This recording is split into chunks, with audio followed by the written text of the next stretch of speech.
This is David from the Fredcast. We're live from the show for INTERBIKE TV. I'm talking to Andrew Jaskaitis from Giant, and we are looking at the Faith.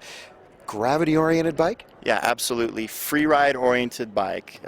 Faith was first launched in 2005 with our Maestro line. It lasted in our line for 2 years. We weren't really satisfied with the types of results we were getting from that bike, so we discontinued it. Well, here it is, 2010. Time to relaunch Faith. We're absolutely satisfied with the over a year of testing we've put into it. Our professional free rider, Kurt Sorge's been riding on it. We're ready to go production. This is the bike we're looking at today, the 2010 Faith.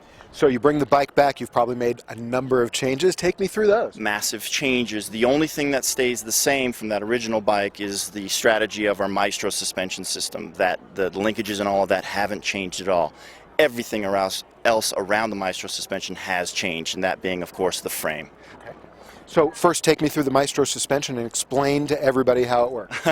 Okay, great question. Super complicated answer, but I can really simplify it. So it's a dual link design that's become very, very popular with some of our brand and our competitors as well. Simply the best suspension system on the planet. Reasons why? 3 key reasons: activity, independence, and total efficiency. So that means it pedals very well, it's completely active to all the types of bumps you're going to find out there on the trail, and it's independent of braking forces. So it's one of those suspension systems that really is the best of all worlds. That's Maestro.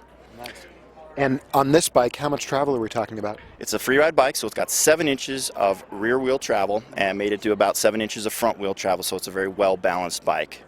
Now take me through some of the changes on the frame itself. Okay, massive changes. Let's start at the beginning of the bike with the head tube. The head tube, as you can see, is a 1.5 standard lower cup, 1.125" upper cup, becoming a very industry standard right now. It's not just strictly marketing, it actually serves a great engineering purpose. That engineering purpose is to create the largest possible head tube.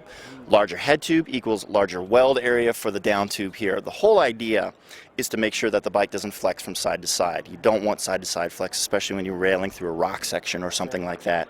You want to have the biggest area up front, you want to have the biggest area down at the bottom bracket. To tie that all together, obviously you have a massive down tube. Massive weld area, massive construction.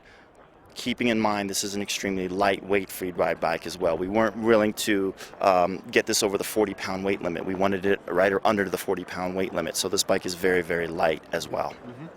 So obviously one of the things that characterizes a free ride bike, no front derailleur. No front derailleur on this particular bike, but if you look very closely, you'll see that the seat tube is round. It can accept a front derailleur. If the purchaser of this bike wanted to go ahead and put a front derailleur on, it's their opportunity to do that. Obviously, it's a free ride bike. It's more gravity oriented. If you wanted to ride back up, you're welcome to do that by putting on your own front derailleur as well. Are there different variations of this model?